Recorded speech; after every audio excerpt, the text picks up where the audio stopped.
Yeah, hi everyone. I'm Hoang. Welcome to the final presentation of my thesis. The topic of my thesis is Gaussian process-based amortization of variational message passing update rules. In this presentation, I will present a Gaussian process-based approach that will mitigate the computational cost of a novel stochastic variational inference method. The agenda of my presentation is as follows. First, I will describe the problem definition of my project. Then, I will briefly review the background of the following methods: variational inference, variational message passing, and conjugate computation variational inference. After that, I will describe the Gaussian process-based CVI method, and then we will look at this. We will look at an experiment in which we will compare the performance of GBCVI and CVI. After that, I will provide some discussion and the future work for my project, and the last section will be conclusion. So let's get started with the first section, problem definition. In this project, we are concerned with automated variational inference techniques, and the popular technique is variational message passing or VMP. So the VMP method turns variational inference into message passing procedure in factor graphs, and VMP exploits the conjugate computation in the models to result in closed form solutions. However, VMP can only provide closed form solution in conjugate exponential models. In non-conjugate models, VMP cannot do that. So to get around this problem of VMP, a novel stochastic variational inference method has been proposed called conjugate computation variational inference, or CVI for short. So the CVI method performs conjugate computation in non-conjugate models, and this method can recover the closed form solution in VMP. However, CVI needs multi-catalog sampling for conjugate computation, and this sampling process is computationally expensive. So in this project, we will mitigate this. We will mitigate the computational cost of CVI by proposing a new method called Gaussian process-based CVI, or GBCVI. So the main idea is that we train Gaussian process regression models to learn the mapping from incoming messages to outgoing messages in CVI. Then we will use these trained GBM models to estimate the next outgoing messages without using multi-catalog sampling anymore. And we hope that over time, our methods can reduce the computational cost of CVI. And building this new approach is also the main goal of my project. Now let's look into some background knowledge. The first one is variational inference. So why do we need variational inference? Suppose we have a generative model P, Y, Z, where Y is the observation and Z is the hidden state in the hidden variables. In Bayesian inference, we aim to find the posterior P of Z given Y by using this equation. However, in many models, P of Y is intractable. Therefore, we cannot find the exact solution for our posterior. So we need to use an alternative method. And in this project, we use variational inference. So in variational inference, we aim to find an approximate posterior QZ by minimizing the free energy.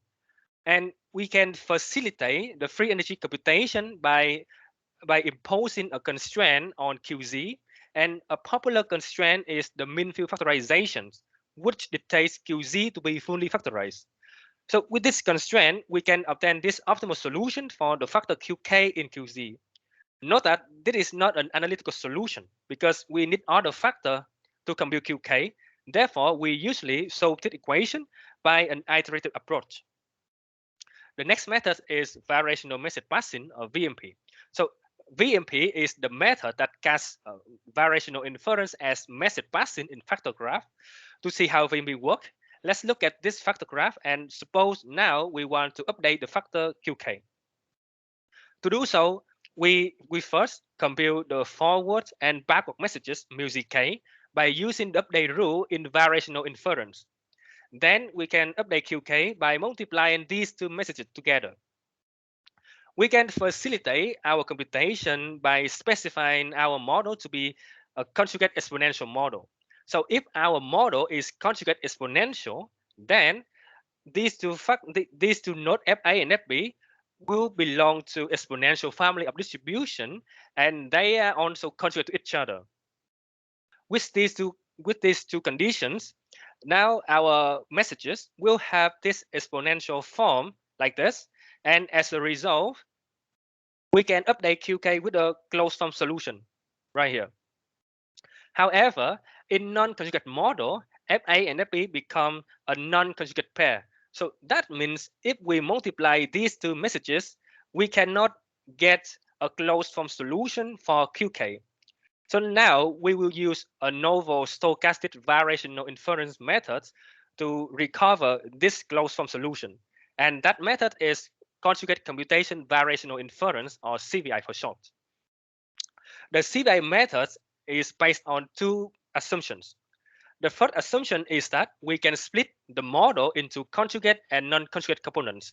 And this assumption indicates the first feature of CVI, that is exploiting the model structure.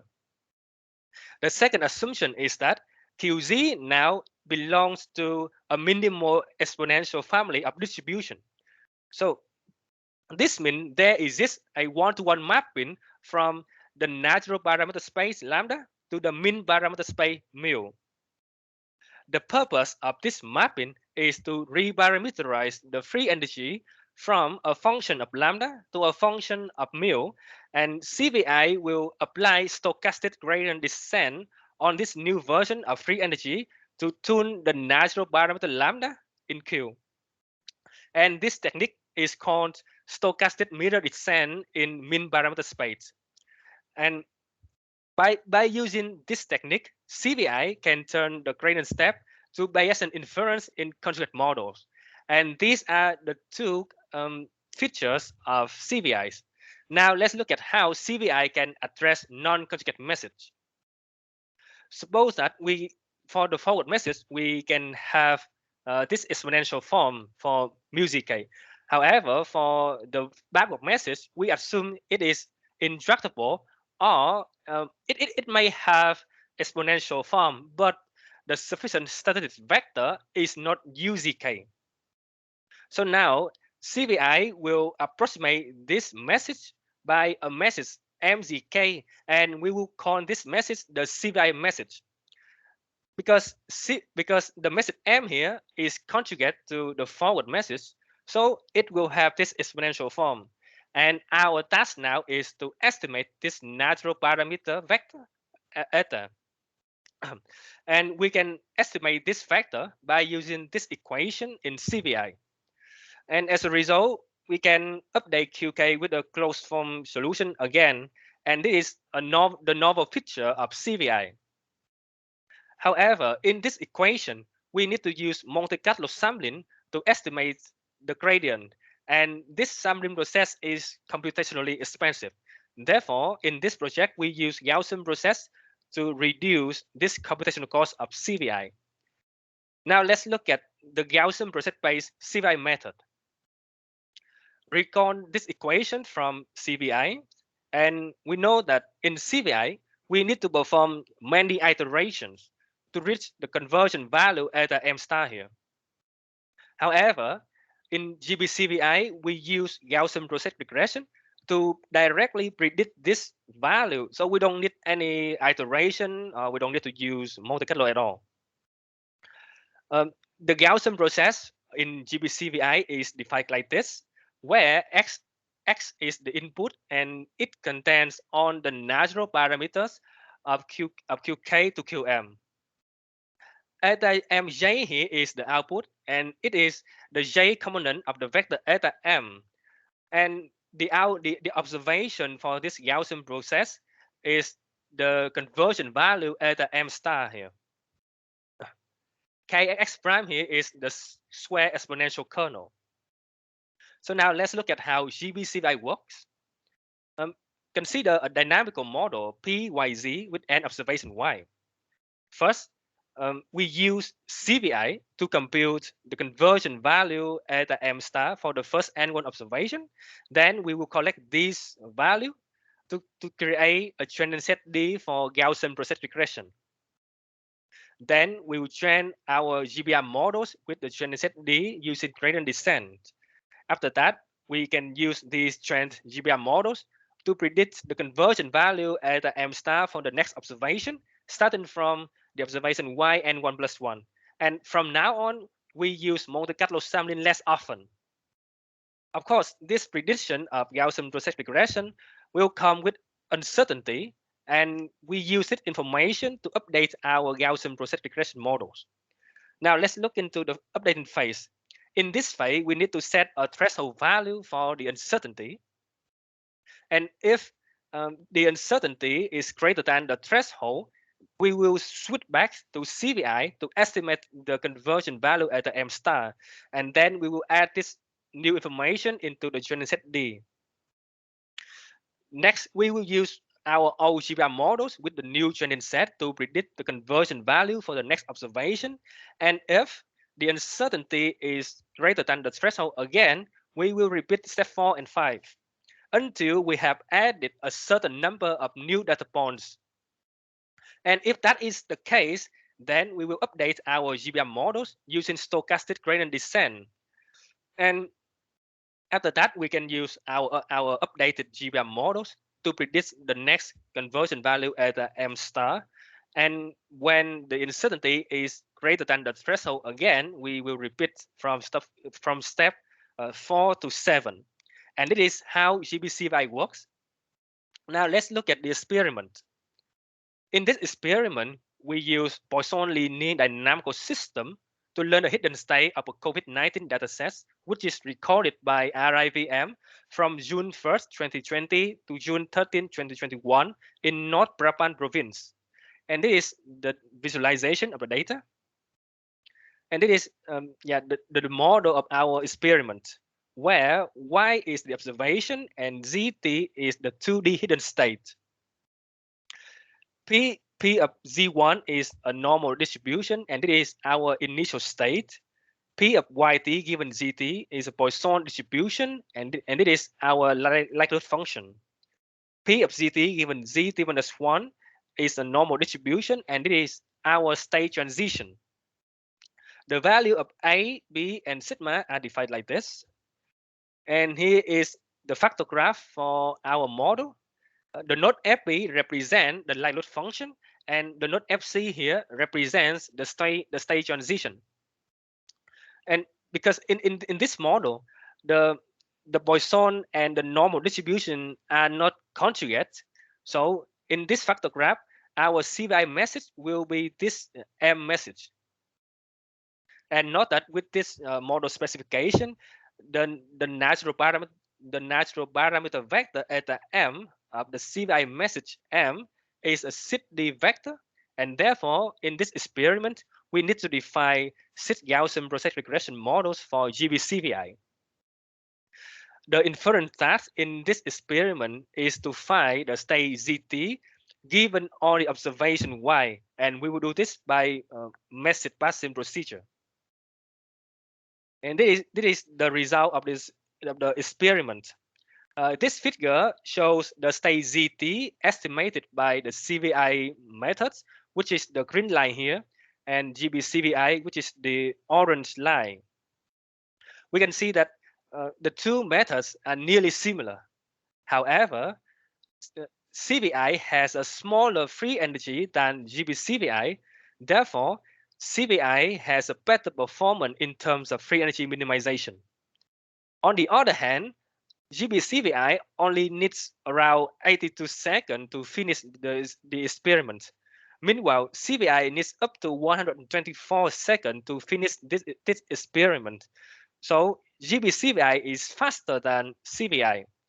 And from this result, we can say that there is a trade-off between free energy minimization and the runtime in GBCVI.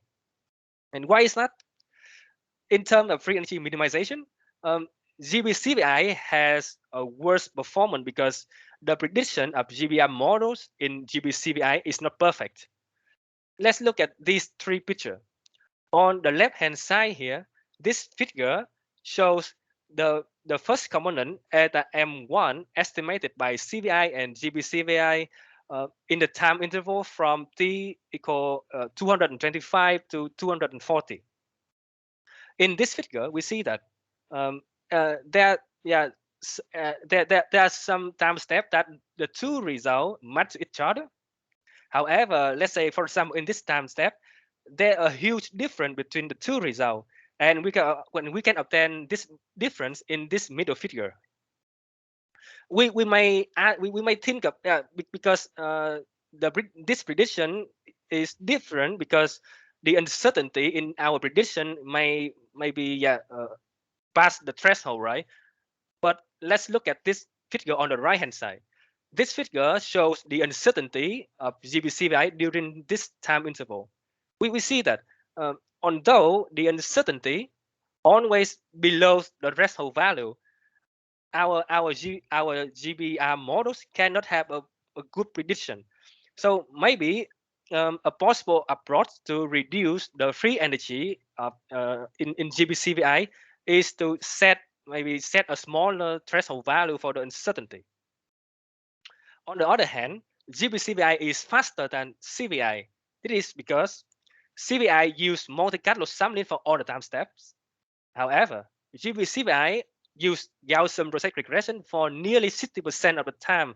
So that means GBCVI only needs multi-catalog sampling for around 40% of the time. To get an insight about this number, let's look at this figure. This figure shows the uncertainty in the prediction of six Gaussian process regression models in GBCVI from the time steps 26 to the end. So let me split this figure into three regions. In the first region here, we can see that the uncertainty is below the threshold most of the time. So that means in this time interval, GBCVI mostly use Gaussian process to predict the CVI message. In the next time interval, the uncertainty now usually above the threshold. So that means in this time interval, GBCVI use multi-catalog, or in other words, it use CVI to estimate the CVI message. However, after the updating point, the uncertainty decreases again, and in this final region, we can see that most of the time the uncertainty below the threshold value. So that means in this time interval, GBCVI again uses Gaussian process to predict the CVI message. And this explains why GBCVI use Gaussian process for nearly 60% of the time. And to emphasize the benefit of Gaussian process regression, we measure the runtime during this time interval, and we observe that GBCVI only needs 15 seconds to finish this interval. Meanwhile, CVI needs up to 50 seconds, and this is a huge decrease in runtime of GBCVI. And this also indicates that as GBCVI progresses, it will lead to more involvement of fast memory-based update rule computation. And this result leads us to some remarks. The first remark is that there is a trade-off between free energy minimization and the runtime. Second, as GBCVI progresses, it leads to more involvement of fast memory-based update rule computation, and it is an advantage of GBCVI. Third, in this project, we use single output Gaussian process, and it is inconvenient because as we have seen in the experiment, we need to define 6 Gaussian process regression models to estimate the CVI message. So using single output GB is inconvenient, and it is a drawback of GBCVI. Fourth, GBCVI has plenty of parameters. So this comes from the fact that we have parameters in the kernels. Furthermore, we also need to define all the parameters like the threshold value, and these parameters affect the performance of GBCVI. Therefore, in order to have a good method, we may have to spend a lot of time to find a proper value for these parameters, and this is another drawback of GBCVI. The final remark is that we may concern that the size of D increases as GBCVI progresses, and up to some point this increase might make our GBM models become cumbersome. However, we can avoid this by designing a good updating process. To see why, let's look at this figure. This figure shows the growth in the size of the training set D. We see that before the updating point, in this interval, the size of D grows significantly because we continuously add new data to the training set D. However, after the updating point here, there is still an increasing trend, right? However, compared to this one, this is more slow. This is slower. So if we can design a very good updating process, we can make this trend just a flat line here. And those remarks leads us to some future research for my project. First, we can improve the performance of GBCVI on free energy minimization by using smaller threshold value or choosing different kernels. Second, we need to use multiple output Gaussian process instead of single output Gaussian process. So next time we only need to define one Gaussian process regression model. Third, we can implement transfer learning.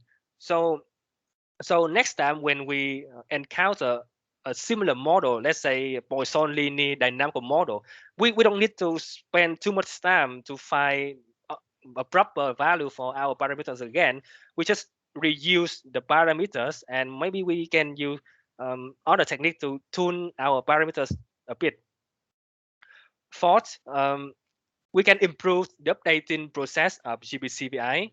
A possible approach is to update the GBM models at every single new data point by stochastic range descent with one iteration. And the last future research for my project is that we can test GBCVI with other models. In this project, we only test GBCVI with a dynamical model. So maybe we want to test GBCVI with other models and see that if it can have a if we can have a better runtime than CVI. In conclusion, in this project, we have provided the basic knowledge of variational inference, variational message busing, and conjugate computation variational inference. Furthermore, we also introduced a new approach, GBCVI, to reduce the runtime of CVI. The main idea is that we train Gaussian process regression models and use them to predict the CVI messages instead of always using multi-catalog sampling. The experimental result indicated that GBCVI indeed is faster than CVI, but it has bigger free energy. So there is a trade-off between free energy minimization and the runtime in GBCVI, and we can address this by conducting some future research. And this is the end of my presentation. Thank you for listening. All right.